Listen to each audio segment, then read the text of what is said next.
RERA register project आहे म्हणजे वेळेवरती मिळेलच किंवा ते सगळं त्याचं सुरळीत होईलच असं काही नाहीये. रेरा रजिस्ट्रेशन नंबर हा तुम्ही प्रोसेस सुरू होण्याच्या सुरुवातीला घेता. बरोबर. कन्स्ट्रक्शन सुरू होण्याच्या आधी तुम्हाला रेरा नंबर मिळतो. त्याच्यानंतर कन्स्ट्रक्शन सुरू होतं, त्याच्यानंतर सेल चालू होतो, त्याच्यानंतर बिल्डरला कळतं की त्या प्रोजेक्टला किती स्कोप आहे, कसा त्याला रिस्पॉन्स मिळतोय. ते प्रोजेक्ट फायनान्शियल असू दे, कन्स्ट्रक्शन मटेरियल असू दे, कुठल्याही त्याच्यामध्ये अडकू शकतो. त्यामुळे रेरा नंबर आहे म्हणून ते प्रोजेक्ट बिंदास्त घ्यायचं म्हणजे असं थोडंसं अवघड आहे. त्याच्यासाठी तुम्ही बिल्डरचा बॅकग्राऊंड पण बघायला पाहिजे. बिल्डर किती रेटनी विकतोय. अगदीच म्हणजे एखाद्या एरियामध्ये 8,000 रेट चालू आहे आणि एखादा बिल्डर 4,000 प्रोजेक्ट विकतोय, तर मग तिथे पण ग्राहकांनी जागृत राहायला पाहिजे ना की 4,000 एखादं कन्स्ट्रक्शन होऊ शकतं का, हा पण विचार करणं गरजेचं आहे. म्हणजे जेव्हा तुम्हाला माहिती असतं की इलिगल प्रोजेक्ट थांबू शकतं, अडकू शकतं, पण कमी पैशात मिळते म्हणून मी फ्लॅट घेणार आहे, तोच विचार इथे पण ऍप्लिकेबल कधी कधी केला जातो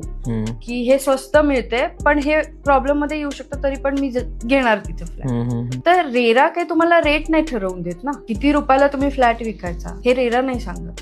तुमचं प्रोजेक्ट जितक्यामध्ये फिजिबल बसते तितके पैसे तर तुम्ही चार्ज करायलाच पाहिजे आणि हे ग्राहकांना कळायला पाहिजे.